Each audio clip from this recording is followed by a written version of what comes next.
This is the Heisenberg formula. If we talk about Heisenberg principle, we will find that for microscopic particles or for very, very small particles like electrons, it will not be possible to have exact position and exact velocity at the same time. Okay, we can get any one of these, but not both. And why that this is so? For that, we calculated it for 1 milligram. So 1 milligram is a particle, it is not electron. And even for 1 milligram, the product of these two was very small. But if we calculated the same thing for an electron, mass of electron, it is of 10 to the power minus 4 order. What it means? Understand it mathematically. Delta x into delta v, if it is very small, say approaching to 0, 10 to the power minus 30. In that case, what will happen?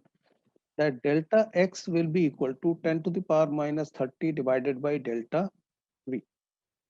Or you can say both of these can be very small because their product is very small.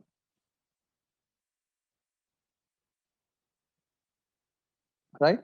Very small.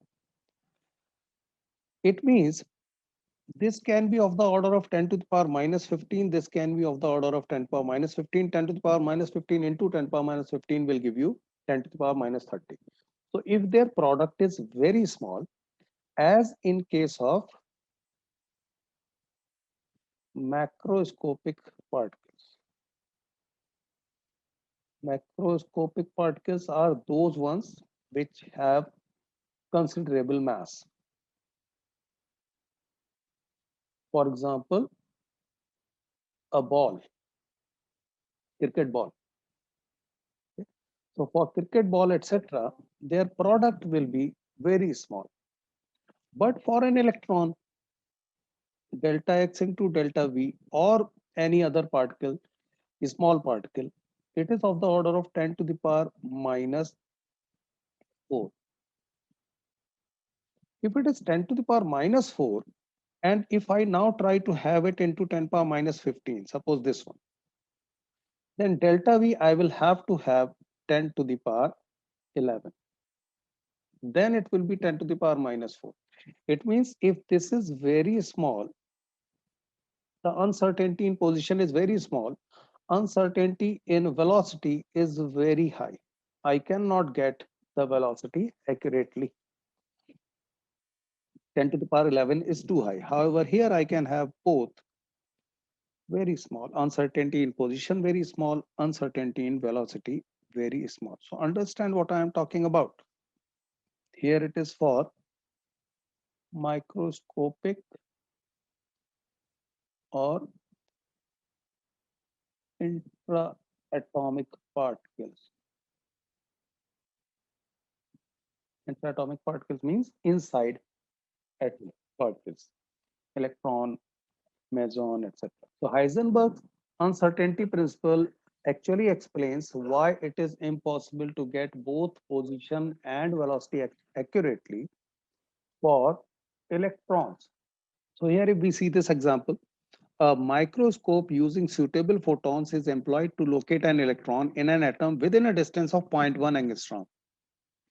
Within a distance of 0.1 angstrom means delta x is 0.1 angstrom. Position cannot deviate more than zero point 0.1 angstrom. Zero point 0.1 angstrom is 0.1 into 10 to the power minus 10 meters. We have to use SI units. What is the uncertainty involved in measurement of velocity? Means delta V is asked. So apply the formula as boundary condition. Delta V you can calculate, substitute the values. Mass of electron and delta X. And you get the uncertainty in velocity as 5.79 into 10 power 6, too high.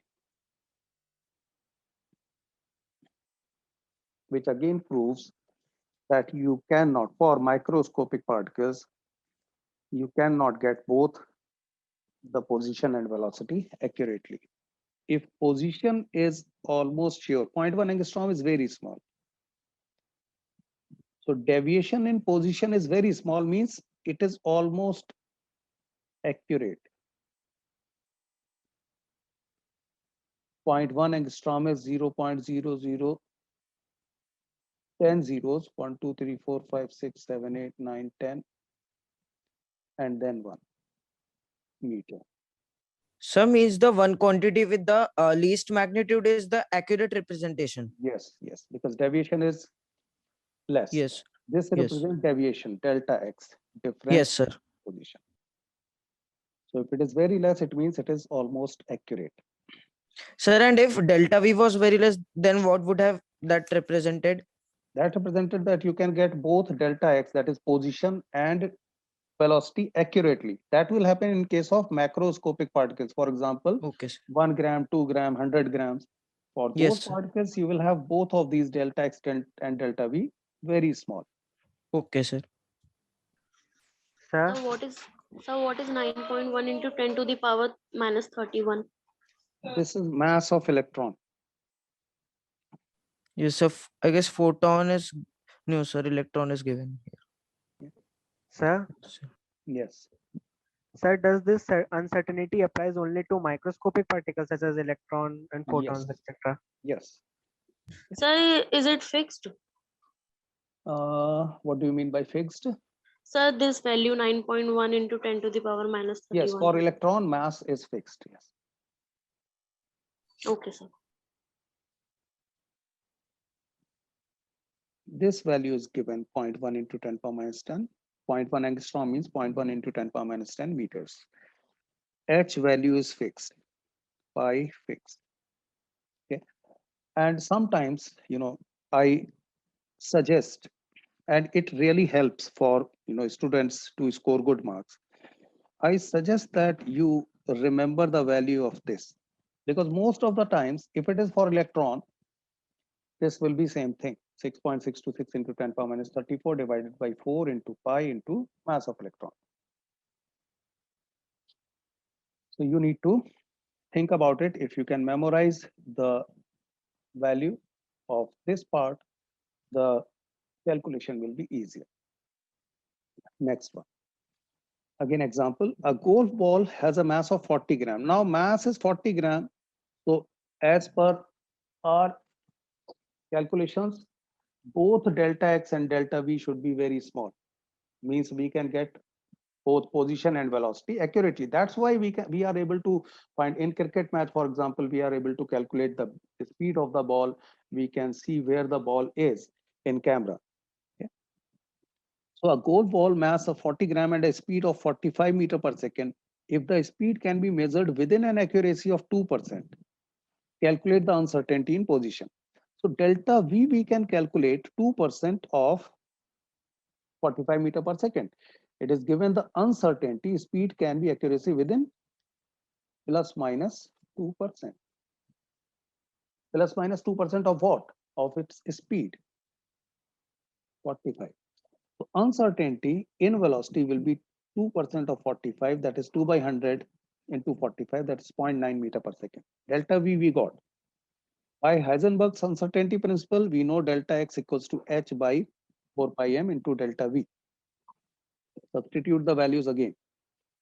Here it will be 0.04 because mass is given in grams and we need to use in SI unit.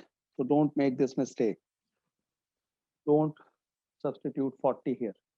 Substitute in kilograms. And then delta V, which we have calculated as 0.9. Once you solve, you get 1.46 into 10 power minus 33. It means the error is almost zero. Delta V is, delta X is what? Delta X is error in position, difference in position. It is almost zero. It is of the order of 10 to the power minus 33. Almost zero. So this is nearly 10 to the power minus 18 times smaller than the diameter of a typical atomic nucleus.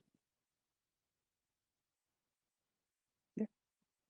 What is atomic nucleus? 10 to the power minus 15 meters. Yes, sir. So 10 power minus 15 and 10 to the power minus 33. 10 power minus 33 is 10 power minus 18 times smaller. 33 minus 15, 18. It means the uncertainty in position is almost zero. You had to calculate the uncertainty. So this will be the answer. If anything is not clear, let me know. So, Yes. can you please show the previous slide?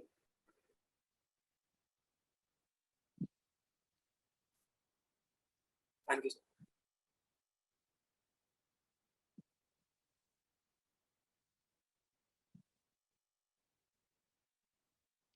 Next example. Calculate the uncertainty in the velocity of a wagon of mass 2000 kg whose position is known to an accuracy of plus minus 10 meter. So here position delta x is given plus minus 10 meter. Delta v is asked. Uncertainty in velocity, that is delta v, is asked. Again, substitute the values. 2000 kilogram wagon, delta x is just 10 meter. You get the answer. So these type of questions will be straightforward. If you can calculate delta x and delta v, those will be the answers. Okay. Few questions will be on the basis of these values. You will be asked whether it is possible to calculate the both velocity and position accurately or not. So you will get the value of delta x into delta v. If it is very small, then yes, it is possible, because it means delta x and delta v both can be very small. And when multiplied, they will give you very small result. But if it is not very small, of the order of 10 to the power minus 4 and higher, okay, then not possible. Yeah, this will be actually for electron 10 to the power minus 4 order.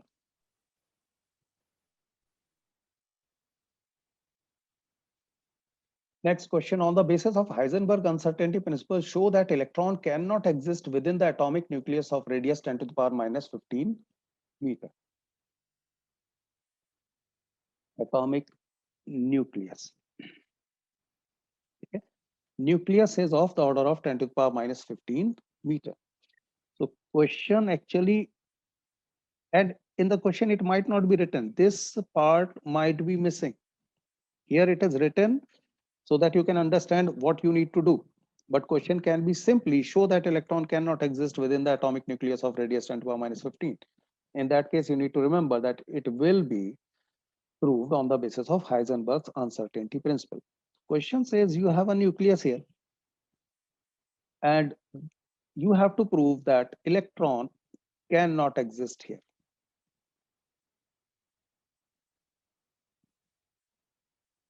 It is not possible for an electron to exist here.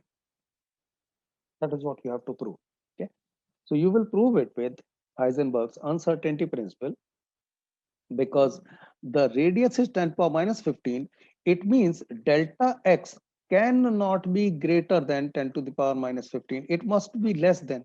Uncertainty in position can be less than 10 power minus 15 only if the electron has to reside in nucleus. I'm writing it, and let me know if whether it is clear or not, because that's the basis of proof. If electron were to exist in the nucleus, then delta x cannot be greater than 10 power minus 15 meter. Is this clear or not? because that is the whole distance which an electron can cover within the nucleus. Nucleus is of this order, 10 to the power minus 15. So this is 10 to the power minus 15 of this order.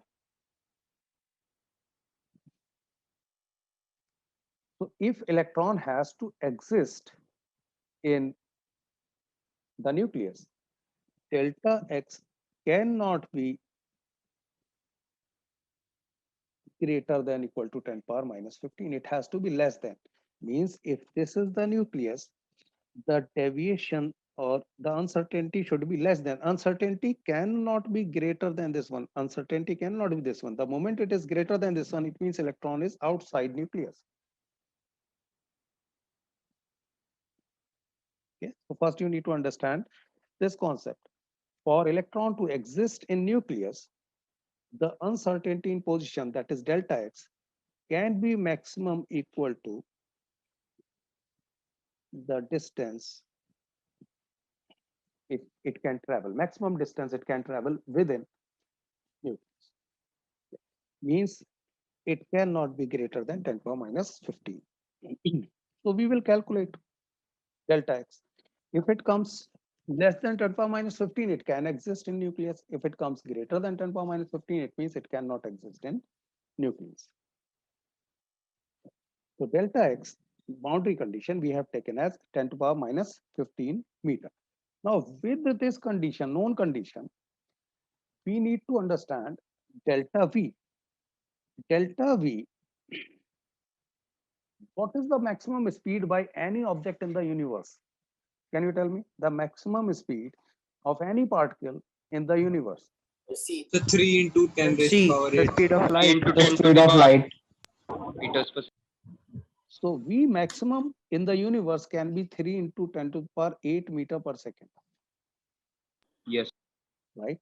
It means delta V cannot be greater than 10 to the power 3 into 10 power 8 meter per second. This is the maximum speed. So the deviation can be maximum 3 into 10 power 8 minus 0.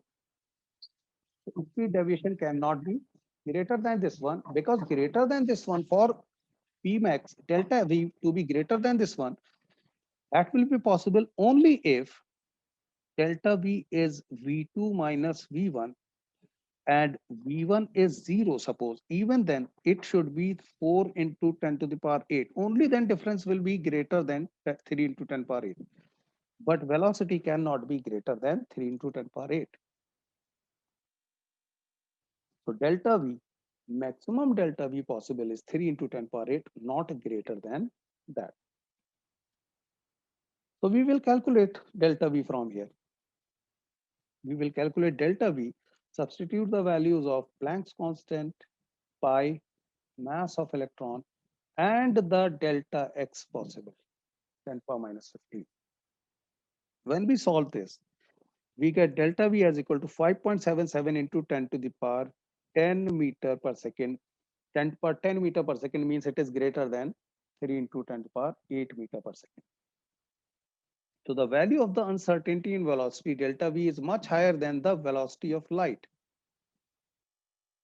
The maximum Sir, speed can we of- do vice versa for this? Like in this example, We you can. took, sir, you We said can. the- we can. Okay, sir. The maximum speed of any particle can be equal to the speed of light. Therefore, it is not possible. Okay. So that is the way I explained first. Okay. So when I started, I said that the maximum uncertainty can be this one. If it comes out to be greater than this one, it means electron is outside the nucleus. So you can apply, you can do that way. You can, in that sense, you will say that maximum possible delta V is 3 into 10 to the power 8 meter per second. So you will consider the maximum deviation in velocity. And then you will calculate delta X. And delta X will come out to be greater than 10 power minus 15.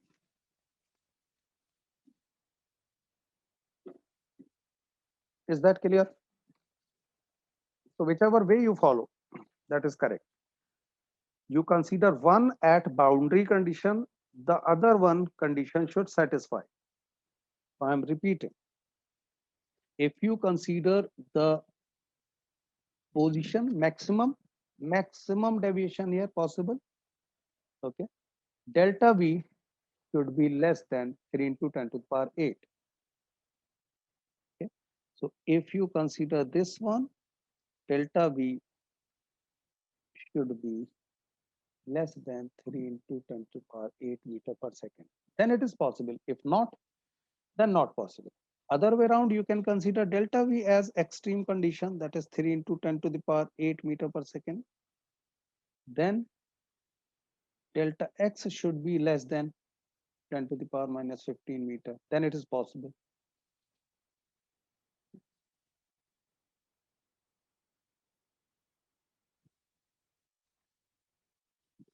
If not, then not possible. So we started with delta X and we got the value of delta V greater than 3 into 10 power 8. So that's why not possible. If you use this value, you will get delta X as greater than 10 to the power minus 15, and you will say it is not possible. If there is any problem, any confusion, you can ask. So please show the previous slide once more.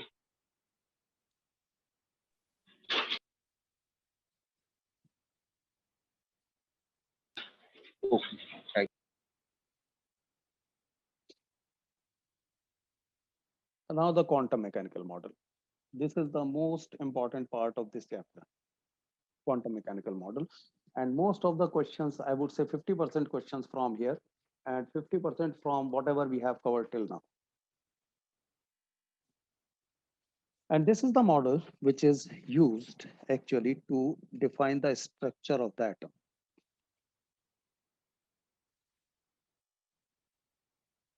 Quantum mechanical model of atom takes into account the concept of orbitals in place of orbits. So from 2D concept, we are moving to 3D concept. Orbits, as per Bohr, were two-dimensional circular orbits in which electron is revolving around the nucleus. But orbitals are three-dimensional structures, imaginary structures. Everything is imaginary here. Orbitals are the regions where probability of finding an electron is maximum. Orbitals are three-dimensional regions inside the atom where the probability of finding an electron is maximum. So this concept does not say that electron will surely be in this region. This concept says that the probability of an electron to be in this region is maximum. It can be somewhere else also. So for example, 90% of the times it will be in the regions which we will call orbitals. I'll show the diagram later on. The fundamental equation of quantum mechanics means this model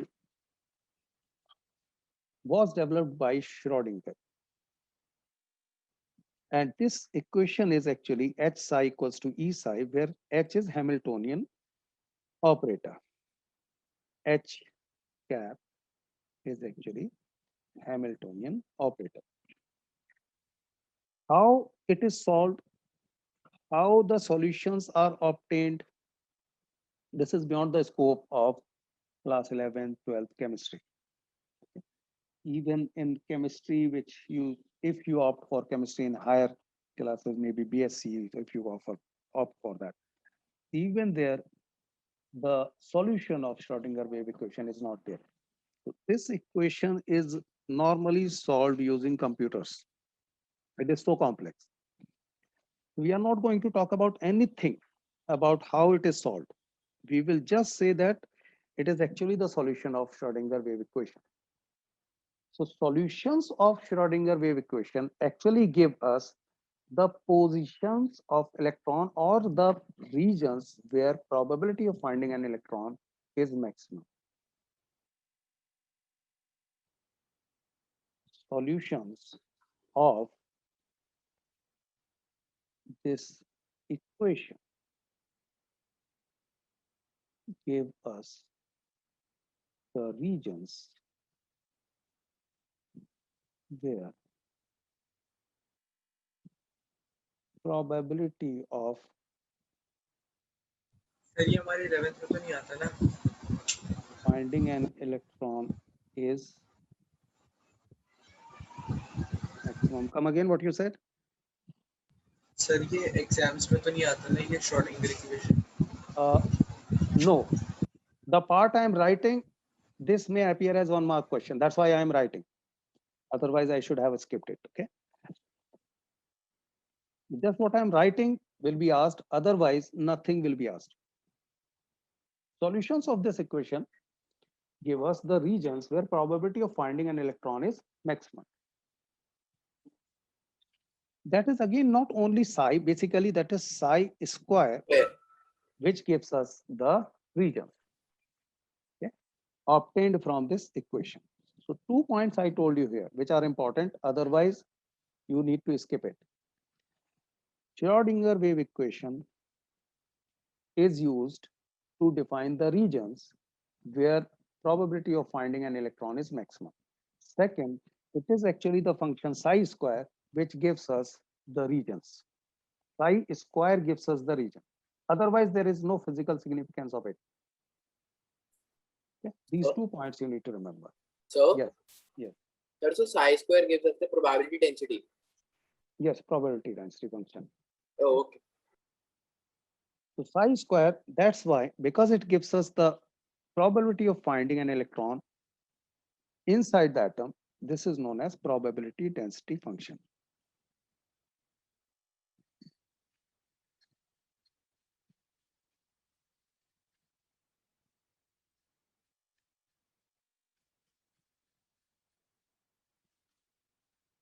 Okay, that's it about this equation. Now, sometimes students are confused that how solutions of this equation could give us the regions. It is very simple if you understand. Suppose it is given as y square equals to 4a or 4x. Which region it will give you from your mathematics knowledge? Y square equals to 4x. Y is equals to 2 root x. That's fine, but what region you will get?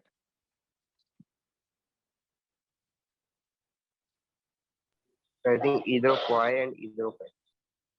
In terms of circle, ellipse, parabola, hyperbola, what you will get? The parabola. Okay. Have you Parabola. done that? Okay. So Yes, it sir. is- 2z. okay. Or you have x square by 4 plus y square by 9 equals to 1, for example. What you will get from here, Sir, hyperbola. right? So in this case, you will get some region. The solution of these equations will give you some regions. Okay. Ellipse, hyperbola, circle, for example. So these will give you a region, but these regions are 2-dimensional. Okay. For example, hyperbola, circle, these are 2-dimensional. But solutions of Schrodinger wave equation will give you 3-dimensional regions. Regions in X, Y, Z, all coordinates. So that's why you get the regions, 3-dimensional regions, where finding the probability of finding the electron is maximum. So atomic orbitals, we are moving from orbit to orbitals, are actually distinguished by quantum numbers. So how we define? We need some mechanism to define the regions. So for example, in a house, for example, you have a house. Okay? And in house, you have 3 rooms, say.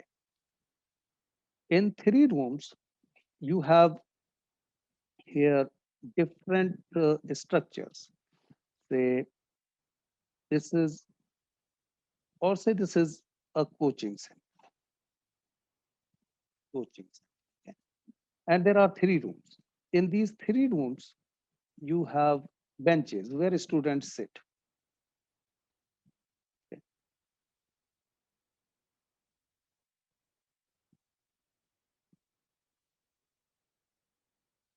different. Okay. So first coaching center, then rooms. Within rooms, benches.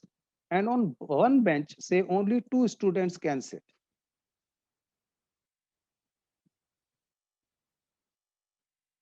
This is exactly what I'm explaining, and I'm basically going to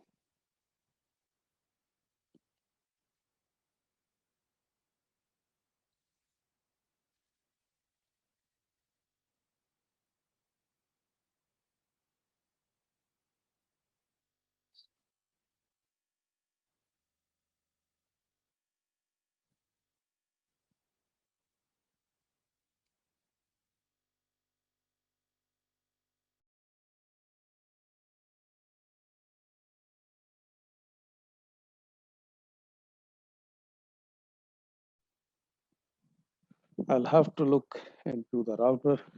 There is some problem with the router. Okay, so I was explaining that if you have a coaching center, there will be rooms, and within rooms, you will have some set of benches, and on each bench, you have 2 students. So I will be comparing it with atomic structure. If you can understand this point, you will be able to understand quantum mechanical model. If you can understand this, what I'm showing as the structure here. Okay. Now, similar to this one, in atoms, what happens? In atoms, if suppose this is the atom, and this is 3D structure now, not 2D structure. In atoms, you have rooms. So atoms, within atoms, you have shells. Okay. So you have atom, within atom, you have shells, K, L, M, N, etc. Within shells, you have subshells. In subshells, you have orbitals. In orbitals, you have electrons.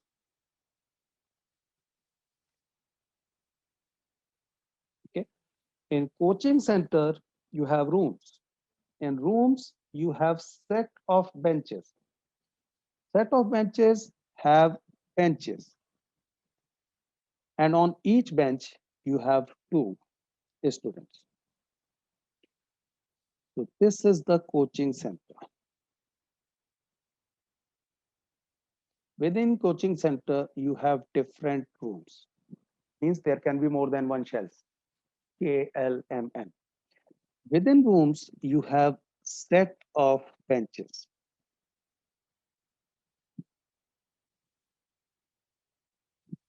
Then you have individual benches, individual benches.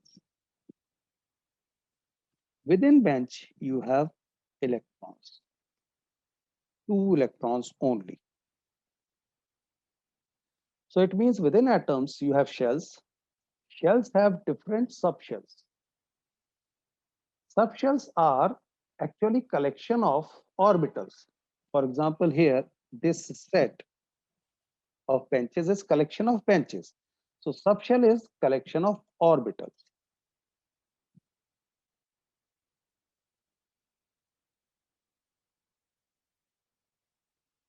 All these orbitals combined subshell. This subshell is inside this shell. What is its identity? It is in this room. So this room is shell. Then multiple shells are in the coaching center. So I'm repeating it. You have atom. Inside atom, you have shells. Shells are nothing but imaginary hollow spheres. Okay? So atom is spherical shape. Shells are also spherical shape, concentric spherical shapes. Shells comprise of subshells. Subshells can have different shapes.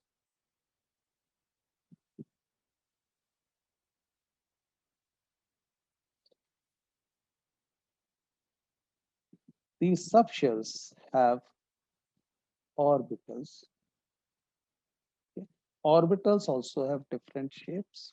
That's why subshells are of different shape, because orbitals are of different shapes. And each orbital will have 2 electrons.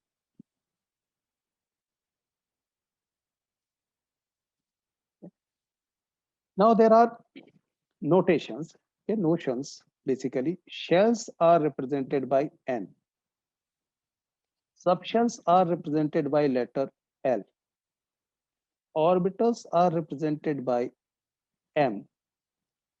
And these electrons, there are 2 electrons, these will be, actually these will have spins opposite to each other. So that's why these will be represented by S, spin, S for spin.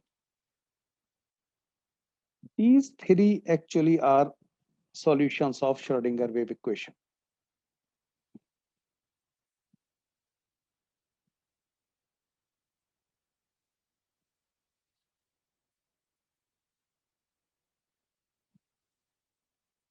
This 4th one was later devised by the scientists to differentiate the electrons. So up to here, you need to remember few points. What I am explaining, you need to remember these things. Atoms have shells, shells have subshells, subshells have orbitals, orbitals have electrons. Then we will move further, if this is clear. So this is something. Sir, what have you denoted with N, L, and M, sir? These shell, subshell. Yes. N Okay, sir. for shell. So because there will be, for example, in coaching, there will be different room 1, room 2, room 3. So that's why we need to use N equal to 1, 2, 3, etc. L will Yes, sir. define the subshell in that shell. Yes, sir. And orbital will define the count of that orbital. How many, which orbital we are talking about in that subshell? Yes, by M. Yes. And out of those 2 electrons, which electron we are talking about will be S. So values of N, L, M, and S we will talk about. In few cases, this is represented as ML. If it is represented as ML, in that case, this is represented as MS. So these 2 are different conventions. Either you will get M and S, or if it is in the form of ML, then this will be MS.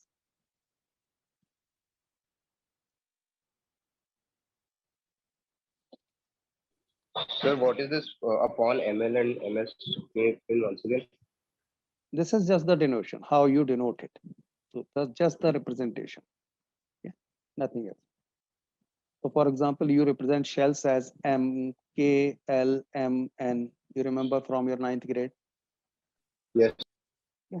Similarly, these are denoted by ML, MS, etc.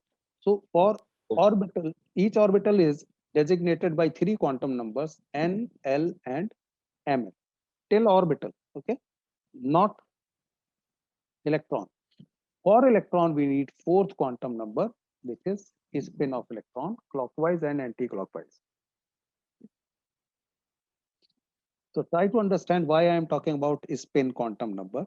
Suppose there are, this is a bench, suppose, and one student is sitting here, the other student is sitting here. So if they are, if they are rotating, okay. So if this is the reference point, one rotates towards this reference point like this, another one rotates towards this reference point like this. So both of these have opposite spin, and it is necessary to have opposite spin because the electrons in the atom, or you can say entire atom, is neutral. Atom does not have any charge.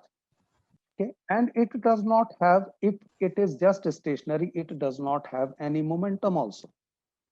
So momentum is also, in this case, if it is stationary, that is 0.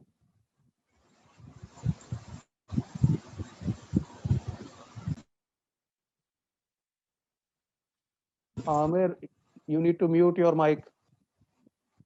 And Faizan, Muted. Faizan, you are not muted.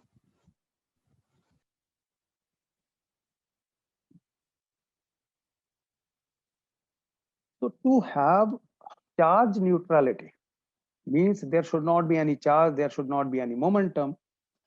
Both the electrons have to cancel each other's effect.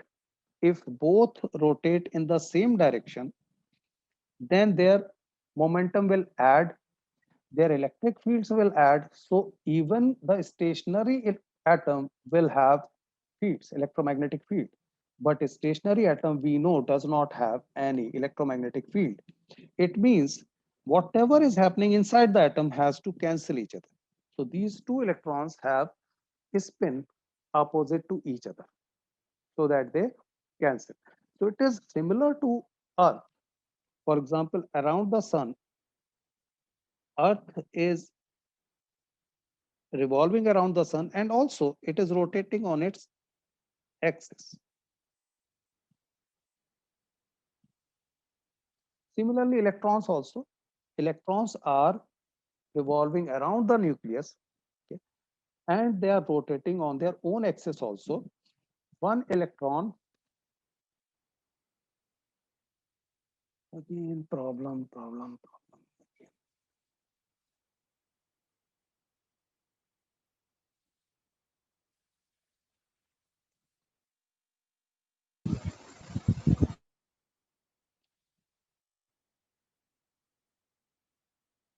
Are you able to listen to me now? Yes, Yes. sir. Yes, sir. Okay, fine. Sir एक question है Yes. Sir एक मतलब एक atom में तो दो से ज्यादा इलेक्ट्रॉन होता है तो सर फिर सबका अलग अलग थोड़ी डायरेक्शन हो सकता है क्योंकि डायरेक्शन तो सिर्फ दो ही होते हैं स्पिन के लिए क्लॉकवाइज और anti clockwise Yes. So it is, I am talking about in an orbital.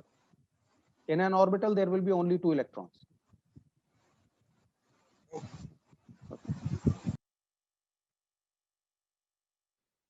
So the fourth quantum number is.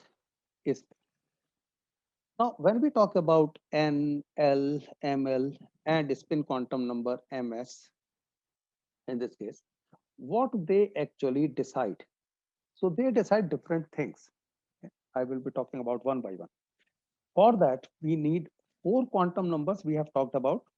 N, which is known as principal quantum number. L, which is known as azimuthal quantum number. You need to remember the names.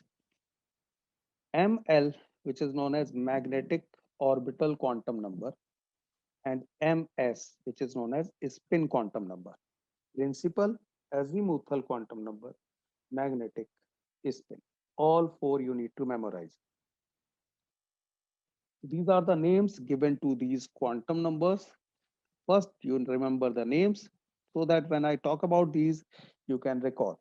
If you don't remember the names and I talk about these, you will not be able to understand.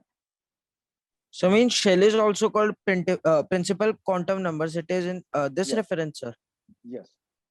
So shell is defined by principal quantum number, subshell defined by azimuthal quantum number, orbitals defined by magnetic quantum number, electrons defined by spin quantum number. So principal quantum number defines what shell we are talking about. Azimuthal quantum number will decide within that shell which subshell we are talking about. And subshell is nothing but collection of orbitals.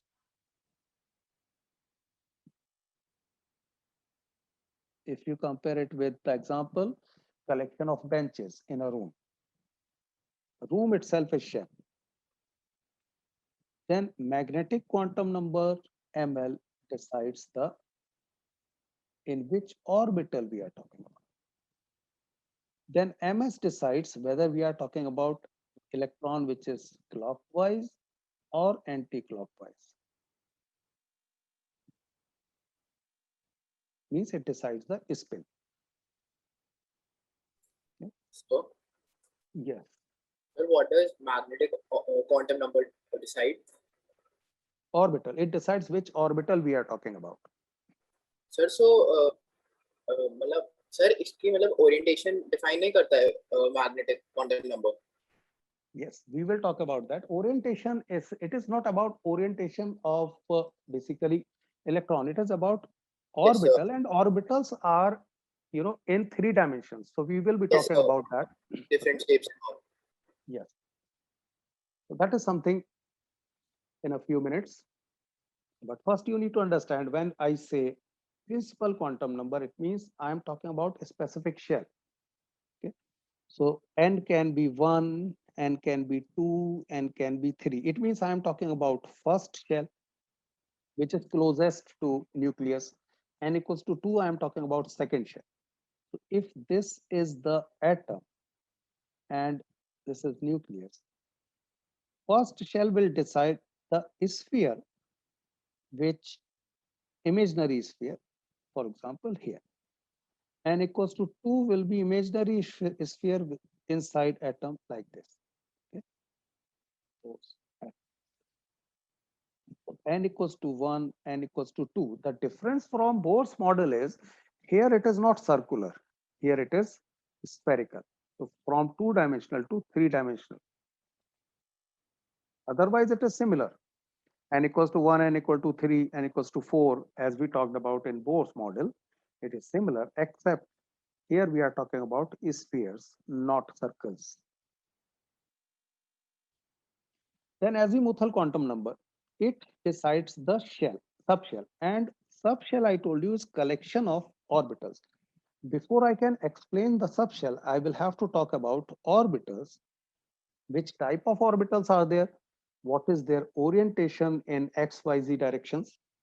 Okay. And then their collection will form the subshell. For that, I am moving forward. Principal quantum number identifies the shell. It is represented by 1, 2, 3. And in alphabet K, L, M, N,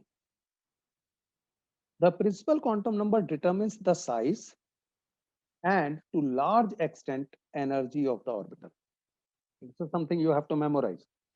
Size, it is, yes, evident that if this is atom, n equals to 1 here, n equals to 2 here, so obviously it will decide the size, okay, of the orbital, because orbitals cannot have size greater than, first of all, the shell, and also up to a certain percentage of the shell. We will see the diagram later on. So it decides the size, and to large extent, I am saying large extent because some part of the energy is decided by the azimuthal quantum number as well. So principal quantum number n decides the major part of the energy of the orbital. So you will be asked, arrange these in order of increasing order of energy. We will talk about a rule also there. Principal quantum number largely decides the energy. So for hydrogen atom and hydrogen-like species, energy and size of orbital depends on n only. Can you tell me why? Because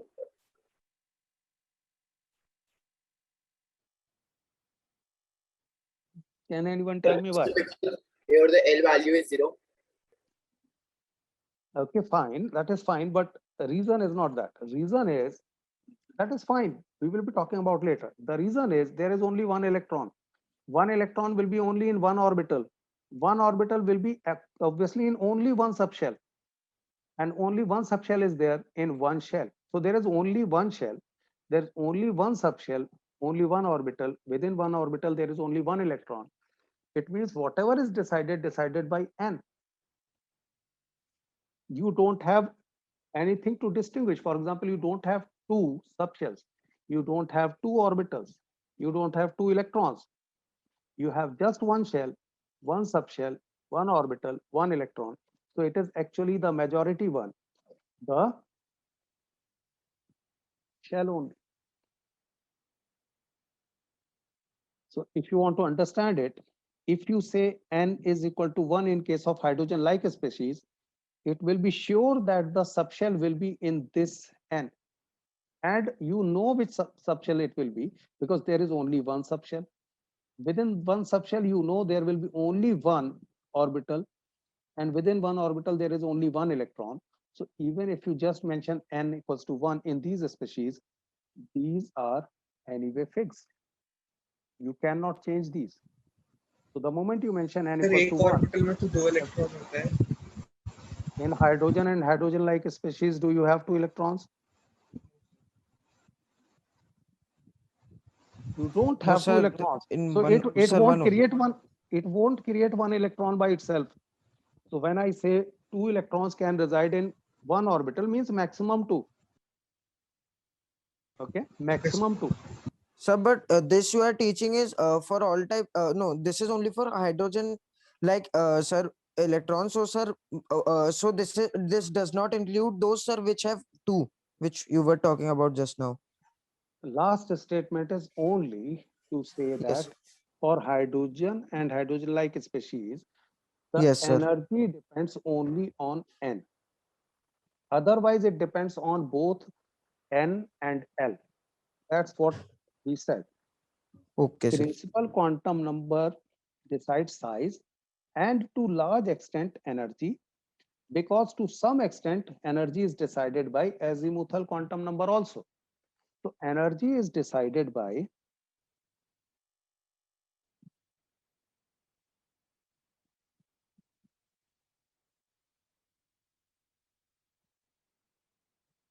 n and l,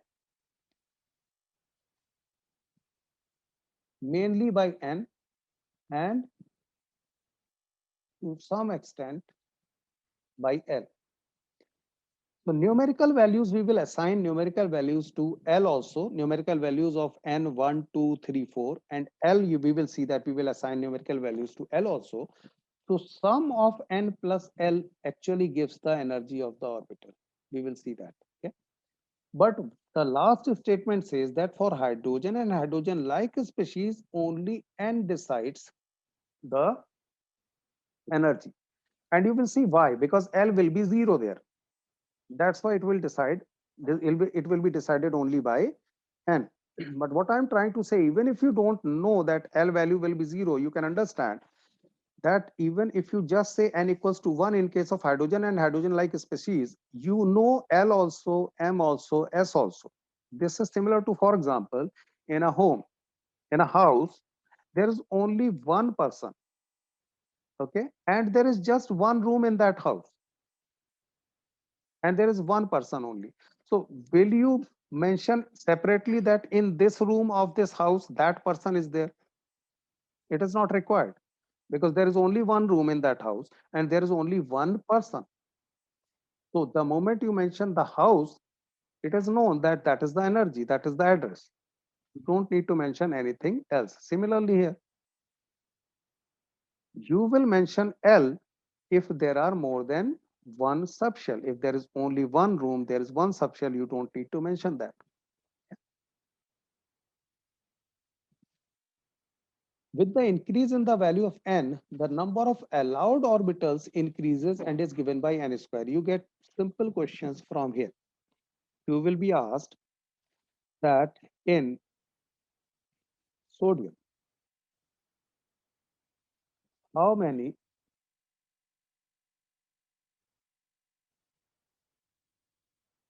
orbitals can be there? Maximum orbitals. So you need to calculate the value of n for sodium, and n square will 3. be the number of orbitals, Okay, sir. right? Maximum number of orbitals, maximum number, okay? Or it will be asked for n equals to 5. How many orbitals can be there? Again, 5 square, 25. So you don't need to calculate, you just need to apply the formula. Although you can calculate also, we will talk about that. Okay. All the orbitals of a given value of n constitute a single shell of atom.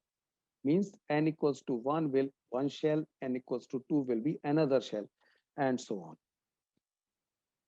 Second, azimuthal quantum number. Azimuthal quantum number gives you the subshell. Which subshell of the shell we are talking about, that will be given by azimuthal quantum number, represented by L, also known as orbital angular momentum or subsidiary quantum numbers, although rarely you will get written as orbital angular momentum and subsidiary quantum number, but still you need to know. It defines the three-dimensional shape of the orbit. The first one, principal quantum number, decided the size.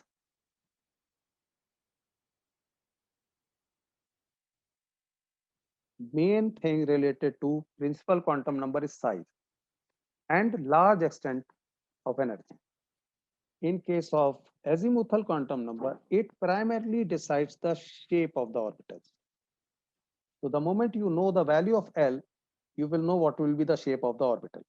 And to some extent, it decides the energy.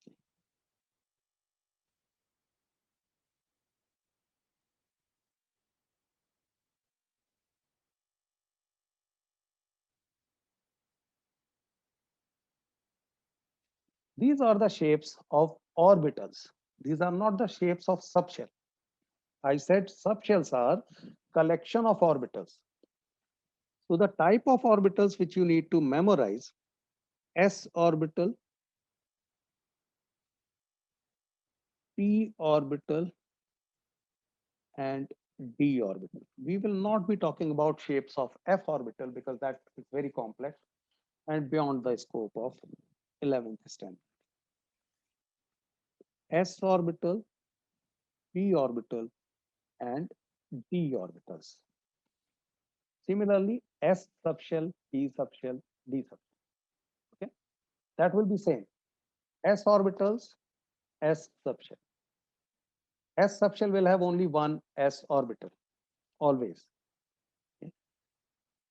P, one subshell will have three orbitals, always. Yeah, these might be occupied or non-occupied. Occupied means electrons can be there or electrons cannot be there, but three orbitals.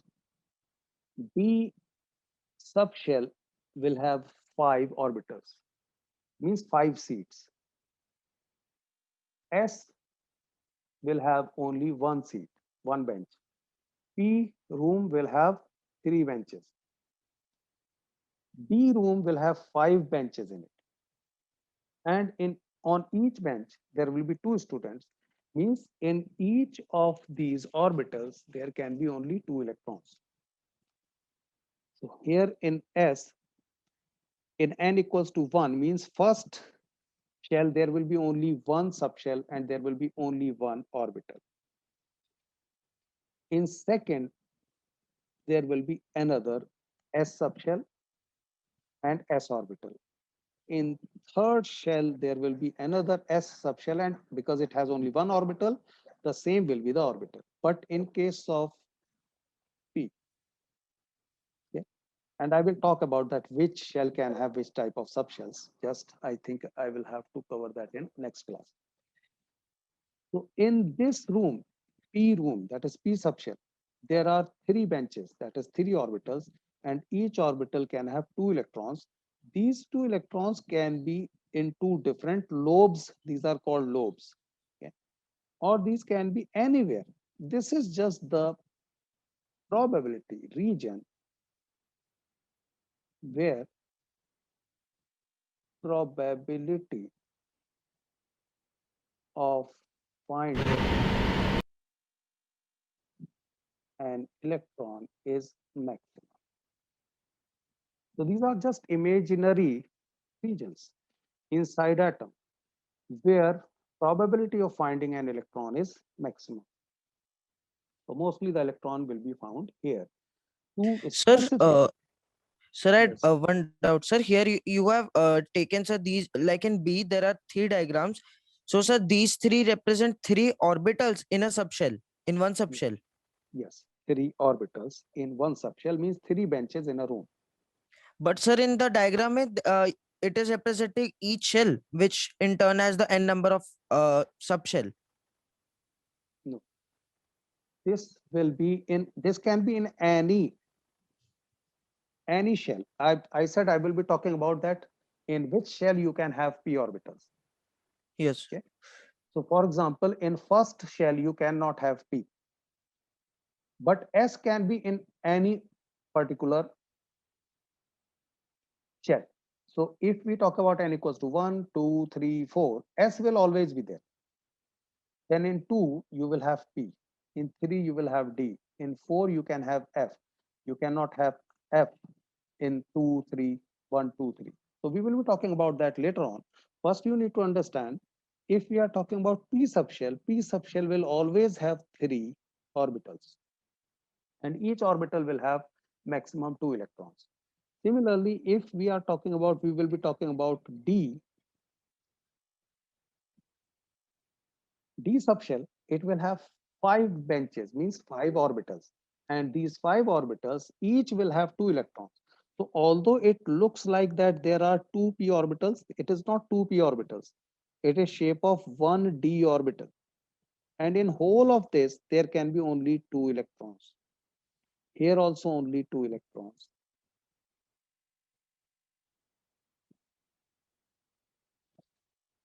Okay. In case of D, the shape of 5th orbital, the last one, is different from others. Is different from others. So you need to remember that it is known as donut. This is donut, okay, and this is dumbbell shape. Okay. So dumbbell in a donut shape, it is called. The p orbital is said to be dumbbell shape. And when these 3 orbitals combine, these form the subshell. So all these are concentric, okay? Means this is the center of the atom. This is the center of the atom. This is the center of the atom. So when we see all 3 combined, these 3 will look like this. So 3p orbitals will be aligned in x, y, z, x, y, z directions on coordinate system, 3D coordinate system. And when we combine, they will form the subshell. So these are orbitals, px orbital, py orbital, pz orbital, and when these are combined, these are known as subshell. Similarly, for d orbitals, when d orbitals are combined, these form this type of shape. This is so cumbersome that you will not be even able to identify which one is shown where. The only you can see clearly is the donut around dumbbell shape, the yellow one. Okay. And just you can visualize how complex it will be if we have f orbitals, okay, or f subshell. So that's why f subshell, we will be talking about calculations will be there, but structure will not be discussed for f subshell. More about it in next class, but till now, if there is any confusion, just let me know. Sir, I have one confusion, sir. This D and P you are explaining, sir. What is this D and P, sir, exactly? Like you gave us different diagrams for D types, then I guess 3 diagrams for P types. So what is this D and P? Come again, come again. So like for the D diagram, sir, you gave us 5 figures and the last one was that donut in dumbbell. So, sir, what is this D, sir? Like what is this D representing? Okay, basically D represents, for example, Pratham. If I have to call you, Yes, sir. how will I address you? You have to have a name. Yes, sir. These shapes have been given those names. Okay, sir. Okay. Okay, sir. It is like, sir, for these formation of shapes, sir, it is a common name given, a Yes. category, sir. D is a Category. category. Okay, sir. Yes. Otherwise, we will not be able to address these. We need to give them some names. So these are the letters assigned to these orbitals. Okay. Yes, sir. So, sir, So that D as a whole forms a subshell. D as a whole when D is a all. subshell. Yes, sir. Is a subshell, and it will have d orbitals, and those d orbitals have been given names dyz, Yes, sir. dxz, xy, dx square minus y square, and dz square.